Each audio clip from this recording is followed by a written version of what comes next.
সাল্লাল্লাহু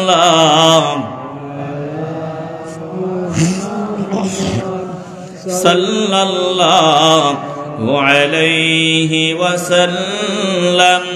সাল্লাল্লাহু আলা মুহাম্মাদ সাল্লাল্লাহু।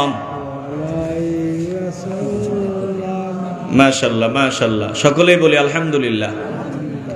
আপনাদের এলাকার সন্তান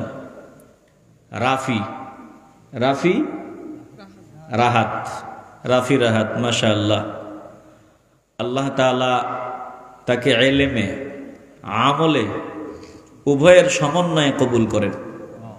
একটু জোরে বলেন না আমিন। আল্লাহ রাফি রাহাতকে কবুল করেন, জোরে বলে আমিন।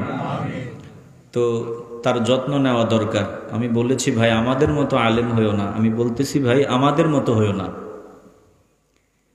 একুলো না ওকুলো না, এরকম না। আমাদের থেকে অনেক অনেক ভালো আলেম হওয়া লাগবে, পড়াশোনায় সময় দিতে হবে। কারণ আলহামদুলিল্লাহ আমারে বলছে এই বছরেই নাকি প্রায় 200-র উপরে প্রোগ্রাম আসছে তার। আলহামদুলিল্লাহ, আল্লাহ কণ্ঠের নিয়ামত দান করছে। প্রোগ্রাম বহু আসবে, বহু প্রোগ্রাম আসবে, কিন্তু এখন পড়াশোনায় সময় দিতে হবে। হ্যাঁ, প্রোগ্রাম দুই একটা করবে, কিন্তু মূল সময়টা পড়াশোনা।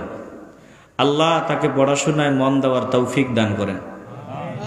আল্লাহ তাকে একজন হক্কানি আলেম হিসাবে কবুল করেন, জোরে বলেন আমিন। দিল থেকে দোয়া করবেন তার জন্য। দোয়া কি করা যাবে? আমি দোয়া চাই, তার জন্য দোয়া করবেন, আল্লাহ তাকে কবুল করুন। আর আসুন আমরা একটু সালাতু সালাম পড়েন।